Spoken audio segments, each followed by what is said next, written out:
എല്ലാ കൂട്ടുകാർക്കും PSC എഡിഡോസിൻ്റെ മറ്റൊരു വീഡിയോയിലേക്ക് സ്വാഗതം. ഇന്ന് നമ്മൾ വരും നാളുകളിൽ നടക്കാനിരിക്കുന്ന ഒരു സുപ്രധാന തസ്തികയുമായി ബന്ധപ്പെട്ട കാര്യങ്ങളാണ് ചർച്ച ചെയ്യുന്നത്.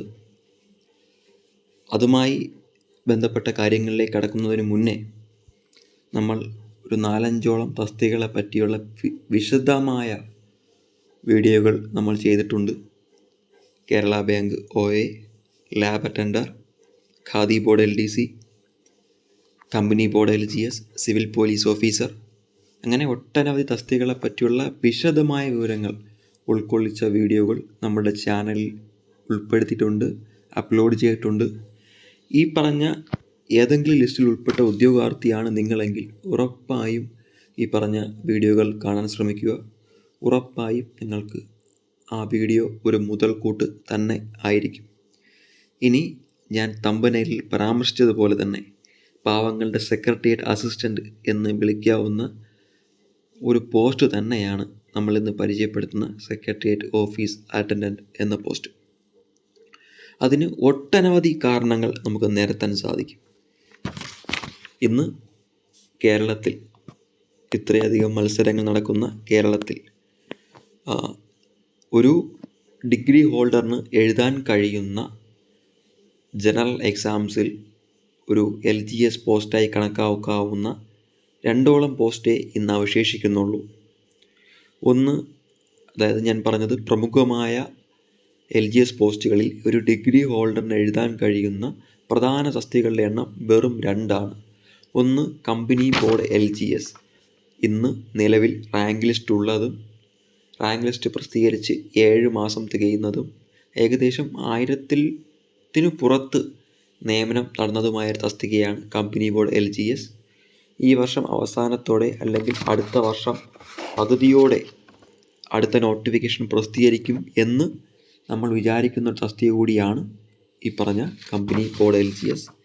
പിന്നെ ഡിഗ്രി ഹോൾഡറായ ഉദ്യോഗാർത്ഥിക്ക് എഴുതാൻ പറ്റുന്ന മറ്റൊരു LGS പോസ്റ്റാണ് സെക്രട്ടേറിയറ്റ് ഓഫീസ് അറ്റൻഡൻറ്റ് എന്ന് പറയുന്നത്. ഡിഗ്രിക്കാർക്ക് അപേക്ഷിക്കാൻ പറ്റും അത് തന്നെയാണ് ഇതിൻ്റെ ഒരു ഹൈലൈറ്റ് എന്ന് പറയുന്നത്. ഇതിൻ്റെ കാറ്റഗറി നമ്പർ വരുന്നത് 587/2023. ഇതിൻ്റെ യോഗ്യതയായി പറയപ്പെടുന്നത് അല്ലെങ്കിൽ യോഗ്യത എന്ന് പറയുന്നത് 10ാം ക്ലാസ്സാണ്. അപ്പോൾ നിങ്ങൾ സ്വാഭാവികമായും ചോദിക്കാം, സെക്രട്ടേറിയറ്റ് ഓഫീസ് അറ്റൻഡൻ്റ് എന്നാണ് പേര്, LGS തസ്തികയാണ്, പിന്നെ എങ്ങനെയാണ് ഇതിൻ്റെ യോഗ്യത 10ാം ക്ലാസ്സായി വരുന്നത്? ഇവിടെ സെക്രട്ടേറിയറ്റ് ഓഫീസ് അറ്റൻഡൻ്റ് എന്നാണ് പേരെങ്കിലും യോഗ്യത 10ാം ക്ലാസ്സാണ്. നമ്മുടെ വേരിയസ് LDCയുടെ സിലബസ് എന്താണോ അത് തന്നെയാണ് ഇതിൻ്റെ സിലബസ്. സ്പെഷ്യൽ ടോപ്പിക്കോ ഒന്നും തന്നെയില്ല. വേരിയസ് LDCയുടെ സെയിം സിലബസിൽ വരുന്ന ഒരു തസ്തികയാണ് 587/2023 സെക്രട്ടേറിയറ്റ് ഓഫീസ് അറ്റൻഡൻറ്റ്. ഇനി ഇതിൻ്റെ സാലറി സ്കെയിൽ നമ്മൾ പരിശോധിക്കുകയാണെങ്കിൽ ഇതിൻ്റെ ബേസിക് സാലറി എന്ന് പറയുന്നത് 23,000 ആണ്. 23,000, 50,200. അപ്പോൾ നിങ്ങൾ സ്വാഭാവികമായി വീണ്ടും ചോദിക്കാം, നിങ്ങൾ ആൾറെഡി പറഞ്ഞു ഇതിൻ്റെ യോഗ്യത 10ാം ക്ലാസ് ആണെന്ന്. ഇപ്പോൾ നിങ്ങൾ പറയുന്നു ഇതിൻ്റെ ബേസിക് 23,000, 50,200 ആണെന്ന്. ഇതിൻ്റെ യോഗ്യത മാത്രമേ 10ാം ക്ലാസ് നിലവാരത്തിലുള്ളൂ. ഇതിൻ്റെ പോസ്റ്റ് എന്ന് പറയുന്നത് സെക്രട്ടേറിയറ്റ് ഓഫീസ് അറ്റൻഡൻ്റ് എന്നാണ്. സ്വാഭാവികമായും LGSൻ്റെ ബേസിക്കാണ് ഇതിനുമുള്ളത്. ബേസിക്കായി 23,000, DA 9%, അതായത് 1,610 രൂപ, HRA 2,300 രൂപയോളം വരും. നെറ്റ് സാലറിയായി നിങ്ങൾക്ക് സെക്രട്ടേറിയറ്റ് OA ആയി ആദ്യ മാസം ജോലി ലഭിക്കുന്ന ഉദ്യോഗാർത്ഥിക്ക് ആദ്യ മാസം ലഭിക്കുന്ന സാലറി ഏകദേശം 27,000-ഓളം രൂപയാണ്. പക്ഷേ നിങ്ങൾ മനസ്സിലാക്കാനുള്ളത്, ഇത് ഇനി വരുന്ന കാലഘട്ടത്തിൽ, അതായത് ഇനി വരുന്ന ലിസ്റ്റുകാർക്കോ അല്ലെങ്കിൽ ലിസ്റ്റിനെ നിയമനം സാഹചര്യത്തിലോ ഉറപ്പായും ഇതിൻ്റെ എഗ്രിമെൻറ്റ് ഉറപ്പായും കൂടും. കാര്യം സമാനമായ 10ാം ക്ലാസ് യോഗ്യതയുള്ള തസ്തികകൾക്കെല്ലാം പേ സ്കെയിൽ അല്ലെങ്കിൽ ബേസിക്കായി വരുന്നത് 26,500, 60,000 രൂപയാണ്. സ്വാഭാവികമായും ഇതേ ക്വാളിഫിക്കേഷനിൽ നടക്കുന്നൊരു പരീക്ഷ, ഇതേ യോഗ്യതയുള്ളൊരു പരീക്ഷ, ഇതേ സിലബസിൽ നടക്കുന്നൊരു പരീക്ഷയ്ക്ക് ഈ ഒരു കുറഞ്ഞ പേ സ്കെയിലിലേക്ക് എത്തുന്നത് സ്വാഭാവികമായും വരും കാലങ്ങളിൽ ചർച്ച ചെയ്യപ്പെടുകയും ഇതിൻ്റെ ഇൻക്രിമെൻറ്റ് കൂടാനൊരു സാഹചര്യം ഉണ്ടാകുകയും ചെയ്യും. അത് ഉറപ്പായും വരും കാലങ്ങളിൽ നടക്കും. അതുകൊണ്ട് ഇതിൻ്റെ പേ സ്കെയിൽ കണ്ടൊരിക്കലും നിങ്ങൾ മടിക്കേണ്ട കാര്യമില്ല. വരും കാലഘട്ടത്തിൽ LDയുടെ പേ സ്കെയിലിലേക്ക് എത്തും എന്ന് നമുക്ക് ഉറച്ച് വിശ്വസിക്കാം. മുമ്പ് ഇത് വേരിയസ് LGS ലിസ്റ്റിൽ നിന്നായിരുന്നു ഇതിൻ്റെ നിയമനങ്ങൾ നടന്നിരുന്നത്. എന്നാൽ പിന്നീട് ഇതിൻ്റെ മുമ്പത്തെ നോട്ടിഫിക്കേഷൻ്റെ സമയത്ത് വേരിയസ് എലിജിബിലിറ്റി ലിസ്റ്റിൽ നിന്നും ഈ തസ്തികയെ ഒഴിവാക്കുകയും ശേഷം ഇതിനു വേണ്ടി മാത്രമായ ഒരു സെപ്പറേറ്റ് നോട്ടിഫിക്കേഷൻ പുറത്തിറങ്ങാൻ PSC സാഹചര്യമൊരുക്കുകയും അതിൽ ഡിഗ്രിക്കാർക്ക് കൂടി എഴുതാനൊരു അവസരം കൊടുക്കുകയും ചെയ്തു എന്നുള്ളതാണ് ഇതിൻ്റെ ഒരു സവിശേഷമായ ഘടകം എന്ന് പറയുന്നത്. പിന്നെ നിങ്ങൾക്ക് സ്വാഭാവികമായും ചോദിക്കാനുള്ള ഒരു ചോദ്യമാണ്, ഈ ഒരു ഉദ്യോഗം ലഭിക്കുന്ന ഒരു ഉദ്യോഗാർത്ഥി എവിടെയായിരിക്കും നിയമിക്കപ്പെടുന്നത് എന്നുള്ളത്. ഈ ഒരു നിയമനം ലഭിക്കുന്ന ഉദ്യോഗാർത്ഥി ഒരു സെക്രട്ടേറിയറ്റ് അസിസ്റ്റൻ്റ് എവിടെയൊക്കെയാണോ ജോലി ചെയ്യാൻ സാഹചര്യമുള്ളത്, അല്ലെങ്കിൽ ഒരു സെക്രട്ടേറിയറ്റ് അസിസ്റ്റൻ്റായി ജോലി ലഭിക്കുന്ന ഉദ്യോഗാർത്ഥി എവിടെയൊക്കെയാണോ ജോലി ചെയ്യുന്നത് ആ ഓഫീസുകളിലെല്ലാം തന്നെ സെക്രട്ടേറിയറ്റ് OAയ്ക്കും ജോലി ലഭിക്കാനുള്ള സാധ്യതയുണ്ട്. അല്ലെങ്കിൽ അവിടെയൊക്കെ തന്നെയാണ് സെക്രട്ടേറിയറ്റ് OAയ്ക്കും ജോലി ലഭിക്കുന്നത്. അത് കൃത്യമായി എടുത്തു പറയുകയാണെങ്കിൽ ഗവൺമെൻറ് സെക്രട്ടേറിയറ്റ്, ഭരണസ്ഥിരാ കേന്ദ്രങ്ങളിലേക്ക്, അതുപോലെ തന്നെ കേരള PSC, അതുപോലെ തന്നെ ലോക്കൽ ഫണ്ട് ഓഡിറ്റ്, ലെജിസ്ലേച്ചർ, അതുപോലെ അക്കൗണ്ട് ജനറൽ എന്നീ ഓഫീസുകളിലേക്കാണ് നമുക്ക് നിയമനം ലഭിക്കുന്നത്. അതായത് സെക്രട്ടറി അസിസ്റ്റൻ്റ് എവിടെയൊക്കെ നിയമനം ലഭിക്കുമോ ആ സ്ഥലങ്ങളിലെല്ലാം സെക്രട്ടേറിയറ്റ് OAയ്ക്കും നിയമനം ലഭിക്കുന്നു എന്നതാണ് ഇതിൻ്റെ ഒരു പ്രത്യേകത. ഇനി ഞാൻ നേരത്തെ ഇതിൻ്റെ ഒരു ആമുഖമായി പറഞ്ഞിരുന്നു, നമ്മൾ കുറച്ചധികം തസ്തികകളെ പറ്റി വിശദമായ വിവരങ്ങൾ ഉൾക്കൊള്ളിച്ചുകൊണ്ടൊരു വീഡിയോകൾ ചെയ്തിട്ടുണ്ട് എന്ന്. ആ കാറ്റഗറിയിൽ പറഞ്ഞൊരു തസ്തികയാണ് കേരള ബാങ്ക് OA. ആ കേരള ബാങ്ക് OAയെക്കുറിച്ച് ഉള്ള വീഡിയോ ചെയ്യുമ്പോൾ ഞാൻ അന്ന് പറഞ്ഞിരുന്നു, ഈ കേരള ബാങ്ക് വീഡിയോയുടെ ഒരു ഹൈലൈറ്റ് എന്ന് പറയുന്നത് അതിൻ്റെ ശമ്പള സ്കെയിൽ തന്നെയാണ് എന്ന്. അത് നിങ്ങൾ ഉറപ്പായും ആ എക്സാം എഴുതുന്നൊരു ഉദ്യോഗാർത്ഥി, അല്ലെങ്കിൽ കേരള ബാങ്ക് എക്സാം ഒക്ടോബർ മാസത്തിൽ എഴുതുന്നൊരു ഉദ്യോഗാർത്ഥിയാണ് നിങ്ങളെങ്കിൽ ഉറപ്പായും ആ ഒരു വീഡിയോ നിങ്ങൾ കാണാൻ ശ്രമിക്കുക. നിങ്ങൾക്ക് ആ ഒരു വീഡിയോ ഉപകാരപ്പെടും. അന്ന് കേരള ബാങ്ക് ചെയ്യുമ്പോൾ ഞാൻ പറഞ്ഞത് ശമ്പളമാണ് ഇതിൻ്റെ മെയിൻ എന്നാണ്. എന്നാൽ ഇന്ന് സെക്രട്ടേറിയറ്റ് OAയുമായി ബന്ധപ്പെട്ട് ഒരു വീഡിയോ ചെയ്യുമ്പോൾ ഞാൻ പറയും ഇതിൻ്റെ പ്രൊമോഷനാണ് ഇതിൻ്റെ മെയിൻ ഹൈലൈറ്റ് എന്നുള്ളത്. കാര്യം OA ആയി നിയമനം വന്നൊരു ഉദ്യോഗാർത്ഥിക്ക് അയാളുടെ സർവീസിൻ്റെ കാലാവധി പരിഗണിച്ച്, അയാളുടെ സർവീസിൻ്റെ കാലഘട്ടം പരിഗണിച്ച് അയാളുടെ സാധാരണഗതിയിൽ ലഭിക്കുന്ന പ്രൊമോഷൻ എന്ന് പറയുന്നത് ആദ്യം OA പോസ്റ്റിൽ നിന്നും OA ഗ്രേഡ് 1ലേക്കും, പിന്നീട് ക്ലറിക്കൽ അസിസ്റ്റൻറ്റിലേക്കും, പിന്നീട് ക്ലറിക്കൽ അസിസ്റ്റൻറ്റ് ഗ്രേഡ് 1ലേക്കും ആണ് സാധാരണഗതിയിൽ പ്രൊമോഷൻ ലഭിക്കുക. ഇത് ആ ഒരു ഉദ്യോഗാർത്ഥിയുടെ സർവീസിൻ്റെ കാലഘട്ടം അനുസരിച്ച് കൂടിയും കുറഞ്ഞും ഇരിക്കാം. ചിലപ്പോൾ ഇതിനേക്ക് മേലേക്ക് പോകാം, ചിലപ്പോൾ ഇതോ അല്ലെങ്കിൽ ഇതിന് താഴേക്കോ വരാം. അത് സർവീസിൻ്റെ കാലാവധി അനുസരിച്ചായിരിക്കും പ്രൊമോഷൻ സാധ്യതയിരിക്കുന്നത്. സാധാരണഗതിയിലുള്ള നോർമൽ പ്രൊമോഷൻ ലഭിക്കുന്നത്. എന്നാലും ഏറെക്കുറെ എല്ലാവർക്കും തന്നെ ക്ലറിക്കൽ അസിസ്റ്റൻ്റ് ഗ്രേഡിലേക്ക് എത്താനുള്ളൊരു സാഹചര്യം നിലവിലുണ്ട് എന്നുള്ളതും സത്യമാണ്. എന്നാൽ ഇതിനപ്പുറത്തേക്ക് നിങ്ങളെ നിങ്ങളെ ഒരു വലിയൊരു അവസരം നിങ്ങൾക്ക് വേണ്ടി വഴി തുറന്നിരിക്കുന്നു എന്നുള്ളതാണ് സത്യം. എന്തെന്ന് വെച്ച് കഴിഞ്ഞാൽ, നിങ്ങളൊരു ഡിഗ്രി ഹോൾഡറാണ്, നിങ്ങൾക്ക് ഈ സെക്രട്ടേറിയറ്റ് OA ജോലി ലഭിച്ചു എങ്കിൽ ഉറപ്പായും സെക്രട്ടേറിയറ്റ് അസിസ്റ്റൻറ്റിലേക്ക് വരുന്ന നോട്ടിഫിക്കേഷനിൽ ബൈ ട്രാൻസ്ഫർ മുഖാന്തരം നിങ്ങൾക്ക് അപേക്ഷിക്കുവാനും നിങ്ങൾക്ക് ആ എക്സാം എഴുതുവാനും നിങ്ങൾക്ക് ജോലി ഉറപ്പിക്കുവാനും സാധിക്കും. അപ്പോൾ നിങ്ങൾ ചോദിക്കും സ്വാഭാവികമായും, ഇത് ജനറൽ റിക്രൂട്ട്മെൻറ്റ് ഭയങ്കര മത്സരമല്ലേ നടക്കുന്നത്, സ്വാഭാവികമായും നമ്മൾക്ക് എന്താണ് പ്രത്യേകിച്ചൊരു ആനുകൂല്യം എന്ന് നിങ്ങൾക്ക് ചോദ്യമുണ്ടാവാം. നിങ്ങൾ എഴുതുന്നത് ജനറൽ റിക്രൂട്ട്മെൻറ്റിലല്ല, ജനറൽ റിക്രൂട്ട്മെൻറ്റിലെ സെപ്പറേറ്റ് നോട്ടിഫിക്കേഷനായ ബൈ ട്രാൻസ്ഫറിലാണ്. സ്വാഭാവികമായും കട്ട് ഓഫ് കുറവാണ്, മത്സരാർത്ഥികൾ കുറവാണ്, അതുപോലെ തന്നെ കോമ്പറ്റീഷൻ ലെവലും കുറവാണ്. സ്വാഭാവികമായും ഒരു ജനറൽ റിക്രൂട്ട്മെൻറ്റിൽ കേരളത്തിലെ ഏറ്റവും ഭരണസ്ഥിരാ കേന്ദ്രത്തിലേക്ക് നടത്തപ്പെടുന്ന അത്രയും വലിയൊരു കോമ്പറ്റീഷനിൽ വളരെ ചെറിയൊരു കോമ്പറ്റീഷനെ മാത്രം നേരിട്ട് ആ ഒരു ഉദ്യോഗത്തിലേക്ക് എത്താൻ വഴി തുറക്കുന്നൊരു അവസരം കൂടിയാണ് ഈ സെക്രട്ടേറിയറ്റ് OAയിലൂടെ നിങ്ങൾക്ക് ലഭിക്കുന്നത്.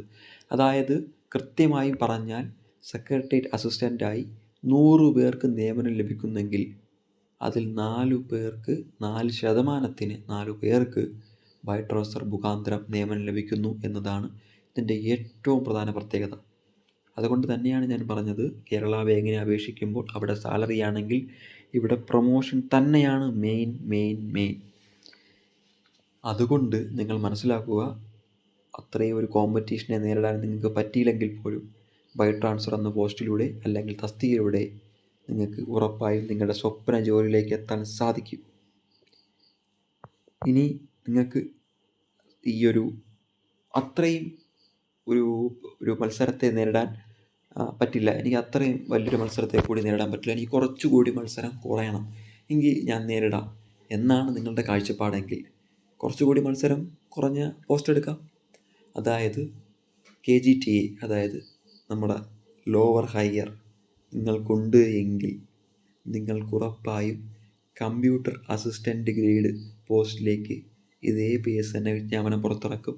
സെക്രട്ടേറിയറ്റ് OA നിങ്ങൾ ജോലിയിൽ കയറിയ വ്യക്തിയാണ്, നിങ്ങൾക്ക് KGTA ഇംഗ്ലീഷ് മലയാളം ലോവർ ഉണ്ട് എങ്കിൽ നിങ്ങൾക്ക് ഈ പറയുന്ന തസ്തികകളിലേക്ക് ബൈ ട്രാൻസ്ഫറിലേക്ക് അപേക്ഷിക്കുവാനും പിന്നീട് നമ്മൾ ഈ പറയുന്നത് പോലെ ഏറ്റവും കുറഞ്ഞ മത്സരത്തെ നേരിട്ട്, ഏറ്റവും കുറഞ്ഞ ഉദ്യോഗാർത്ഥികളുടെ എണ്ണത്തെ നേരിട്ട്, ഏറ്റവും കുറഞ്ഞ കോമ്പറ്റീഷൻ നേരിട്ട് അത്യാവശ്യം നല്ല സാലറി പാക്കേജുള്ള അത്യാവശ്യം നല്ല ഒരു ജോലിയിലേക്ക് നിങ്ങൾക്ക് എത്താൻ സാധിക്കും.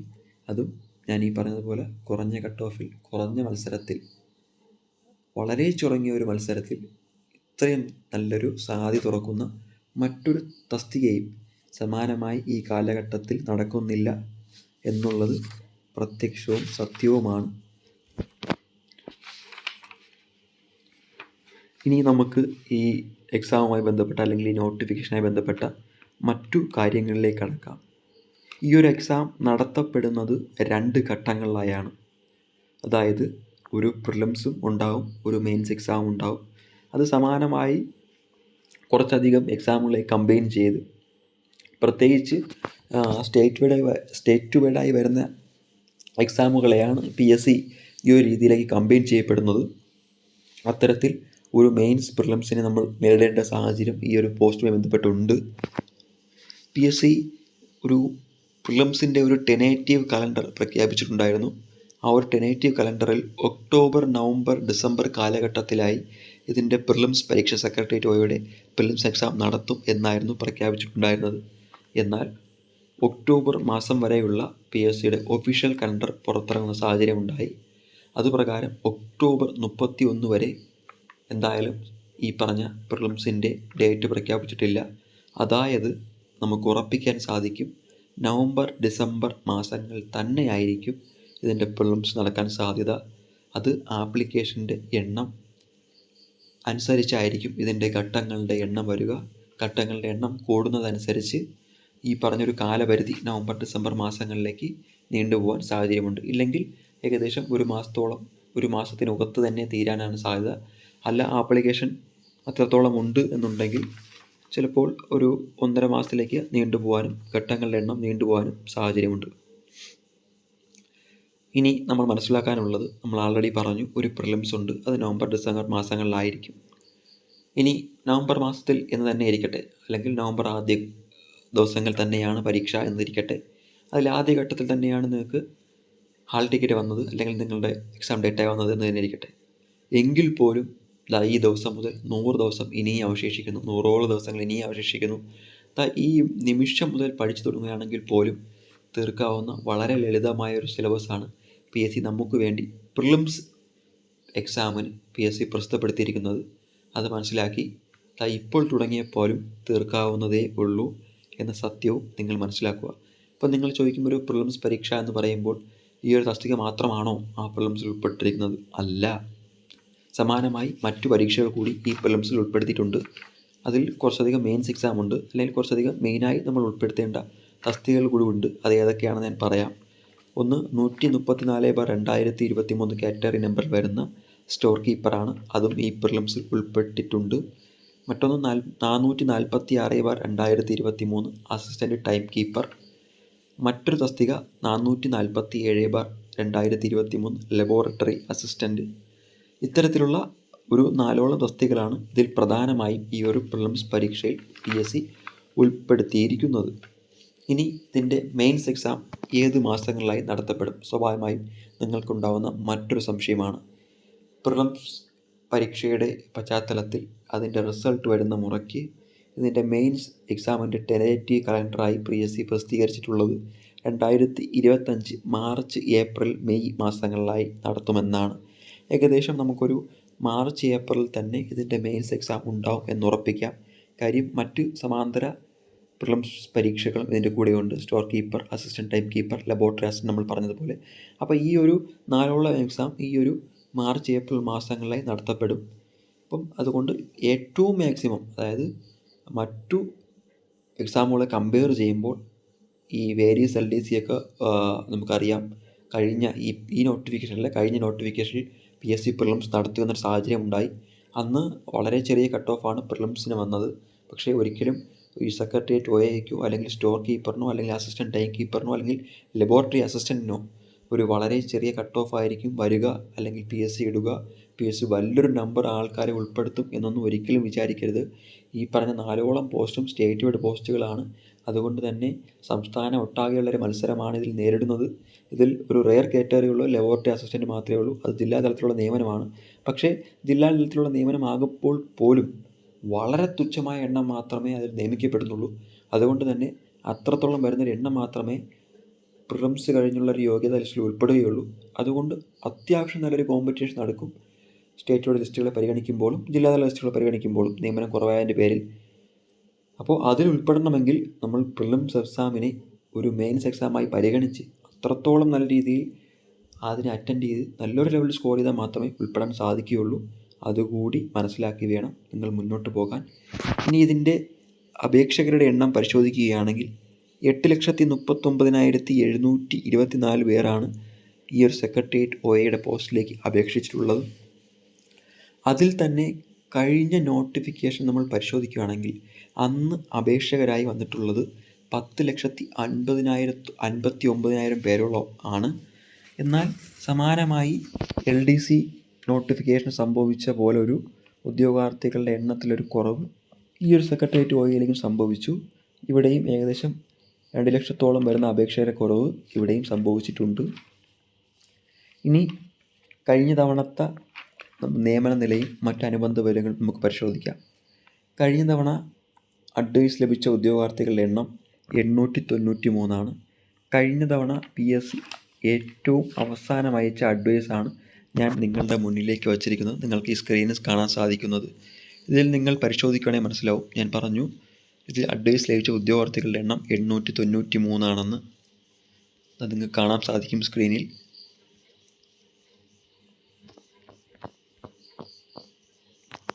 ഇതാണ് ഏറ്റവും അവസാനം ജോലി ലഭിച്ച ഉദ്യോഗാർത്ഥിയുടെ റാങ്ക് 886. ഇതിൽ മെയിൻ ലിസ്റ്റിൽ ഉൾപ്പെട്ട ഉദ്യോഗാർത്ഥികളുടെ എണ്ണം 886 നിങ്ങൾക്ക് സ്ക്രീനിൽ കാണാൻ സാധിക്കും. ജാനറ്റ് ജോഷി അദ്ദേഹമാണ് ഏറ്റവും അവസാനം ലിസ്റ്റിൽ ഉൾപ്പെട്ട വ്യക്തി. അദ്ദേഹത്തിനാണ് ഏറ്റവും അവസാനം നിയമനം ലഭിച്ചത്. ഇതിൻ്റെ എക്സാം നടന്നത് 11/12/2021 ഇതിൻ്റെ മെയിൻസ് എക്സാമാണ്. അതിൽ PSC റാങ്ക് ലിസ്റ്റിൽ ഉൾപ്പെടുത്തിയത് 1727 പേരെയാണ്. മെയിൻ ലിസ്റ്റിൽ ഞാൻ ആൾറെഡി പറഞ്ഞതുപോലെ 886 പേരെ. 893 പേർക്ക് അഡ്വൈസ് പോയി. അന്ന് 11/12/2021 ഇതിൻ്റെ എക്സാം നടക്കുമ്പോൾ ഇതിൻ്റെ കട്ട് ഓഫായി വന്നത് 69.67 എന്നൊരു മാർക്കാണ്. അന്ന് അത്യാവശ്യം ഒരു സ്റ്റാൻഡേർഡ് എക്സാം ആയിരുന്നു. അത്യാവശ്യം ഒരു മാന്യമായ കട്ട് ഓഫുമായിരുന്നു 69.67. ഇതിൻ്റെ റാങ്ക് ലിസ്റ്റ് നിലവിൽ വരുന്നത് 2022 ഒക്ടോബർ 27 അതായത് ഈ റാങ്ക് ലിസ്റ്റിൻ്റെ കാലാവധി ലിസ്റ്റിന് 3 വർഷത്തോളം കാലാവധി ഉണ്ട് എന്ന് നിങ്ങൾക്കറിയാം. 2025 ഒക്ടോബർ 27 വരെയാണ് ഈ റാങ്ക് ലിസ്റ്റിൻ്റെ കാലാവധി ഉണ്ടായിരുന്നതെങ്കിൽ പോലും ഈ ലിസ്റ്റ് 2024 മാർച്ച് 4 റദ്ദ് ചെയ്യുന്നൊരു സാഹചര്യം ഉണ്ടായി. അവസാനമായി PSC അയച്ച അഡ്വൈസാണിത്. ഈ ഒരു അഡ്വൈസോട് കൂടി PSCയുടെ ഈ റാങ്ക് ലിസ്റ്റ്, അതായത് സെക്രട്ടേറിയറ്റ് OA എന്ന റാങ്ക് ലിസ്റ്റ് റദ്ദ് ചെയ്യുന്നൊരു സാഹചര്യം നിലവിൽ വന്നു. സ്വാഭാവികമായും നിങ്ങൾക്ക് ഈ സ്ക്രീനിൽ കാണാം. ഡേറ്റ് നിങ്ങൾക്ക് നോക്കിയാൽ മനസ്സിലാവും, 4/3/2024. അപ്പോൾ എന്തുകൊണ്ടാണ് ഈ റാങ്ക് ലിസ്റ്റ് ഇത്രയും പെട്ടെന്ന് റദ്ദായത്? അതായത് ഒരു വർഷം കൊണ്ട് തന്നെ ഈ റാങ്ക് ലിസ്റ്റിലുള്ള മുഴുവൻ പേർക്കും നിയമനം ലഭിച്ചു. അങ്ങനെയാണ് ഇനിയും ഈ റാങ്ക് ലിസ്റ്റിന് 2 വർഷത്തോളം കാലാവധി നിലനിൽക്കെ റാങ്ക് ക്യാൻസലായി ഇത് പോകുന്ന സാഹചര്യം ഉണ്ടായി. പുതിയ നോട്ടിഫിക്കേഷൻ വരുന്ന സാഹചര്യം ഉണ്ടായി. അതിലേക്ക് ഇനി വരും കാലങ്ങളിൽ നിയമനം ഉണ്ടാകുന്നൊരു സാഹചര്യവും നിലനിൽക്കുന്നു. ഇനി ഇതിൻ്റെ നിയമന നില പരിശോധിക്കുകയാണെങ്കിൽ OC ഞാൻ പറഞ്ഞതുപോലെ മുഴുവൻ പേർക്ക് നിയമനം ലഭിച്ചു. ഈഴവ സപ്ലിയിലേക്ക് ഇറങ്ങി. സപ്ലി 2ാം റാങ്ക് വരെ ഈഴവ കാറ്റഗറിക്ക് നിയമനം ലഭിച്ചു. SCക്ക് സപ്ലി 65 വരെ പോയി. സപ്ലി ലിസ്റ്റിൽ 65 റാങ്ക് വരെ SC കാറ്റഗറിയിൽ നിന്ന് നിയമനം ലഭിച്ചു. ST ആണെങ്കിൽ സപ്ലിമെൻ്ററി റാങ്ക് ലിസ്റ്റിൽ 22 റാങ്ക് വരെ നിയമനം ലഭിച്ചു. മുസ്ലിം ആണെങ്കിൽ സപ്ലിമെൻ്ററിയിൽ 41 റാങ്ക് വരെ നിയമനം ലഭിച്ച സാഹചര്യം ഉണ്ടായി. LC പരിശോധിക്കുകയാണെങ്കിൽ സപ്ലിമെൻ്ററിയിൽ 19 റാങ്ക് വരെ നിയമനം ലഭിച്ചു. ഇനി OBC പരിശോധിക്കുകയാണെങ്കിൽ സപ്ലിമെൻ്ററി 2ാം റാങ്ക് വരെ ലഭിക്കുന്ന സാഹചര്യം ഉണ്ടായി. വിശ്വകർമ്മയാണെങ്കിൽ സപ്ലിമെൻ്ററി 11 വരെ നിയമനം ലഭിച്ചു. ഇനി ഹിന്ദു നാടാറാണെങ്കിൽ സപ്ലിമെൻ്ററി 4ാം റാങ്ക് വരെ നിയമനം ലഭിച്ച സാഹചര്യം ഉണ്ടായി. നിങ്ങൾക്ക് ഈ ഒരു നിയമന നില പരിശോധന മനസ്സിലാകും. ഏകദേശം 1 വർഷം കൊണ്ട് തന്നെ ഏകദേശം എല്ലാ കാറ്റഗറിയും തന്നെ സപ്ലിയിലേക്ക് ഇറങ്ങുന്ന സാഹചര്യം ഉണ്ടായി. സപ്ലിയിൽ നിന്ന് അത്യാവശ്യം നല്ലൊരു നിയമനം ലഭിക്കുന്ന സാഹചര്യവും ഉണ്ടായിട്ടുണ്ട്. അതായത് ഇതിലൂടെ നമുക്ക് മനസ്സിലാകുന്നത്, ഈ ഒരു മെയിൻ ലിസ്റ്റിൽ നിങ്ങൾ ഉൾപ്പെടുകയാണ് എന്നുണ്ടെങ്കിൽ നമുക്ക് പറയാൻ സാധിക്കും നിങ്ങൾക്ക് ജോലി ലഭിക്കും എന്നുള്ള കാര്യം തീർച്ചയായും ഉറപ്പുള്ള കാര്യമാണ്. കാര്യം ഇതൊരു സ്റ്റേറ്റോടെ ലിസ്റ്റാണ്. അത്യാവശ്യം ഉദ്യോഗാർത്ഥികൾ മത്സരിക്കുന്ന ഒരു പോസ്റ്റാണ്. ഈ ലിസ്റ്റിൻ്റെ ഏറ്റവും ടോപ്പിൽ വരുന്ന ഉദ്യോഗാർത്ഥികൾ തന്നെയാണ് മറ്റ് സമാനമായി വരുന്ന LDC പോലുള്ള റാങ്ക് ലിസ്റ്റുകളിലും വളരെ ഉന്നത റാങ്ക് കരസ്ഥമാക്കുന്നത്. അതുകൊണ്ട് തന്നെ അവർ ഈ ഒരു ബേസിക്കിൽ നിൽക്കാതെ കുറച്ചുകൂടി കൂടി ബേസിലേക്ക് എത്തുന്ന സാഹചര്യത്തിൽ ഇതിൽ NJD ഡിലീഷൻ പോലുള്ള സംഭവവികാസങ്ങൾ സംഭവിക്കുകയും താഴേക്കുള്ള ഉദ്യോഗാർത്ഥികൾക്ക് ജോലി ലഭിക്കാനുള്ള സാഹചര്യം ഉണ്ടാവുന്നു. മുൻകാലങ്ങളിൽ ഇതുണ്ടായതിൻ്റെ തെളിവാണ് നിങ്ങൾക്ക് ഞാനിപ്പോൾ ഈ സ്ക്രീനിൽ കാണിച്ചിരിക്കുന്നത്. 1 വർഷം കൊണ്ട് ലിസ്റ്റ് ക്യാൻസലാകുന്ന സാഹചര്യം അത് ഇനിയും ആവർത്തിക്കപ്പെടും. കാര്യം സമാനമായ കാലഘട്ടത്തിലാണ് ഈ പരീക്ഷയും LDCയും എല്ലാം നടത്തുന്നത്. സമാനമായ കാലഘട്ടത്തിലായതുകൊണ്ട് തന്നെ ആ ഒരു അവസരത്തിൽ LDCയുടെ നിയമനം നടക്കുന്നില്ല. കാര്യം LDCയുടെ നിയമനം ഇനി നടക്കണമെങ്കിൽ 2025 ഓഗസ്റ്റ് 1 മുതലാണ് LDCയുടെ പുതിയ റാങ്ക് ലിസ്റ്റ് വരുന്നത്. ആ ഒരു സമയത്തേക്കും ഇതിൻ്റെ മെയിൻസ് എക്സാം കഴിയുന്നൊരു സാഹചര്യമേ ഉണ്ടാകുന്നുള്ളൂ. സ്വാഭാവികമായും സമാനമായ ഈ 2 റാങ്ക് ലിസ്റ്റുകളിലും ഉന്നത നിലവാരം പുലർത്തുന്നത് ഒരേ ആൾക്കാർ തന്നെയായിരിക്കും. സ്വാഭാവികമായും മറ്റു കഴിഞ്ഞ കാലത്തിലെ നമ്മുടെ അനുഭവം ഇവിടെയും ഉണ്ടാകും. ഭയാനമായ രീതിയിൽ NJD ഡിലീഷൻ റിപ്പോർട്ട് ചെയ്യുന്നു. സ്വാഭാവികമായും താഴെയുള്ള ഉദ്യോഗാർത്ഥി, അതായത് മെയിൻ ലിസ്റ്റിൽ ഉൾപ്പെടുന്ന അവസാന ഉദ്യോഗാർത്ഥിക്ക് വെറുതെ ജോലി ലഭിക്കുന്ന സാഹചര്യം ഈ ഒരു നോട്ടിഫിക്കേഷനിലും ഈ ഒരു ലിസ്റ്റിലും ഈ ഒരു റാങ്ക് ലിസ്റ്റിലും ഉണ്ടാവും എന്ന് ഉറപ്പിക്കാൻ നമുക്ക് സാധിക്കും. ഇനി ഇതിൻ്റെ നിലവിലെ വേക്കൻസി എന്ന് പറയുന്നത് 2 ഫ്രഷ് വേക്കൻസിയാണ് റിപ്പോർട്ട് ചെയ്തിട്ടുള്ളത്. ഇനി അത് റാങ്ക് ലിസ്റ്റ് വരുന്ന മുറയ്ക്ക് ഇതിൻ്റെ എണ്ണം കൂടും എന്നുള്ള കാര്യം നിശ്ചയമാണ്. ആ 2 വേക്കൻസി സെക്രട്ടേറിയറ്റിലാണ് റിപ്പോർട്ട് ചെയ്തിട്ടുള്ളത്. അത് 2024 മാർച്ച് 16 റിപ്പോർട്ട് ചെയ്തിട്ടുള്ളത്. അതായത് മാർച്ച് 4 ഈ പറഞ്ഞ ലിസ്റ്റ് ക്യാൻസലാവുന്നു. അതിന് ഒരു 13 ദിവസത്തിനിപ്പുറം 10ഓളം ദിവസത്തിനിപ്പുറം വീണ്ടും 2 ഫ്രഷ് വേക്കൻസി കൂടി റിപ്പോർട്ടാവുന്നു. നിയമിക്കാൻ ആളുള്ള സാഹചര്യം. അപ്പം അത്തരത്തിൽ നിയമന സാധ്യതയുള്ളൊരു പോസ്റ്റാണ്, പ്രൊമോഷൻ സാധ്യതയുള്ളൊരു പോസ്റ്റാണ്, സാലറി സ്കെയിലുള്ള പോസ്റ്റാണ്, കേരളത്തിൻ്റെ ഏറ്റവും ഭരണശിലാകേന്ദ്രങ്ങളിൽ എത്താൻ പറ്റുന്നൊരു പോസ്റ്റാണ്. സെക്രട്ടേറിയറ്റ് അസിസ്റ്റൻ്റ് പോലുള്ള പരീക്ഷകളിൽ നമുക്ക് വളരെ മത്സരം കുറഞ്ഞ രീതിയിലേക്ക് എത്താൻ പറ്റുന്നൊരു പോസ്റ്റ് കൂടിയാണ്. ഇത്തരത്തിൽ ഇതിൻ്റെ പ്രത്യേകതകളെല്ലാം മനസ്സിലാക്കി നല്ലൊരു പോരാട്ട വീര്യം നിങ്ങൾക്കെല്ലാം കാഴ്ചവെക്കാൻ സാധിക്കട്ടെ എന്ന് ആത്മാർത്ഥമായി ആഗ്രഹിക്കുന്നു, ആശംസിക്കുന്നു. ഈ സെക്രട്ടേറിയറ്റ് OAയുമായി ബന്ധപ്പെട്ട എല്ലാ വിവരങ്ങളും, ഈ ഒരു പോസ്റ്റുമായി ബന്ധപ്പെട്ട 99% വിവരങ്ങളും ഈ ഒരു വീഡിയോയിലൂടെ ഞങ്ങൾ പങ്കുവച്ചു. ഇതിൽ കൂടുതൽ ഈ പോസ്റ്റുമായി ബന്ധപ്പെട്ട് നിങ്ങളിലേക്ക് എത്തിക്കാൻ മറ്റു കാര്യങ്ങളൊന്നുമില്ല. നിങ്ങൾക്ക് ഈ ഒരു വീഡിയോ ഇഷ്ടപ്പെട്ടു എന്നുണ്ടെങ്കിൽ ഉറപ്പായും ഞങ്ങളുടെ ചാനൽ സബ്സ്ക്രൈബ് ചെയ്യുക. ഈ വീഡിയോ നിങ്ങൾക്ക് ഇഷ്ടപ്പെട്ടിട്ടുണ്ടെങ്കിൽ ഉറപ്പായും നമ്മുടെ ഈ വീഡിയോ ലൈക്ക് ചെയ്യുക. നിങ്ങളുടെ അഭിപ്രായങ്ങൾ കൃത്യമായി കമൻറ്റ് ചെയ്യുക.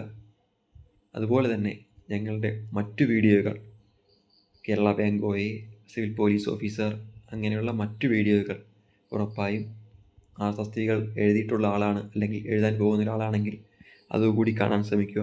നിങ്ങൾക്ക് ഇതുപോലെ തന്നെ ആ വീഡിയോ നിങ്ങൾക്ക് ഉപകാരപ്പെടും എന്ന് നമുക്ക് ആത്മാർത്ഥമായി ഞങ്ങൾക്ക് ഉറപ്പുണ്ട്.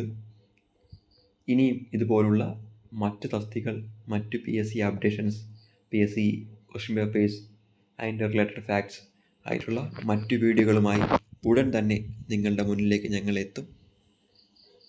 അപ്പോൾ നിങ്ങൾക്കെല്ലാവർക്കും ഒരു ശുഭദിനം നേരുന്നു. ഈ ഒരു റാങ്കിൽ ഈ ഒരു തസ്തികയുമായി ബന്ധപ്പെട്ട് ഇതിൻ്റെ എക്സാം കഴിയുമ്പോൾ നിങ്ങൾക്കെല്ലാവർക്കും തന്നെ ഈ ഒരു തസ്തികയിൽ ഉന്നത റാങ്കുകൾ കരസ്ഥമാക്കാൻ സാധിക്കട്ടെ. ഉന്നത റാങ്കുകളിൽ നിങ്ങളുടെ ഓരോരുത്തരെയും പേരുകൾ ഉണ്ടാവട്ടെ. നിങ്ങൾ തമ്പനിയിൽ പരാമർശിച്ചതുപോലെ പാവപ്പെട്ടവൻ്റെ സെക്രട്ടേറിയറ്റ് നിങ്ങൾക്കും കിട്ടട്ടെ എന്ന് ആത്മാർത്ഥമായി ആഗ്രഹിച്ചുകൊണ്ട് ഈ ഒരു വീഡിയോ ഇവിടെ അവസാനിപ്പിക്കുന്നു.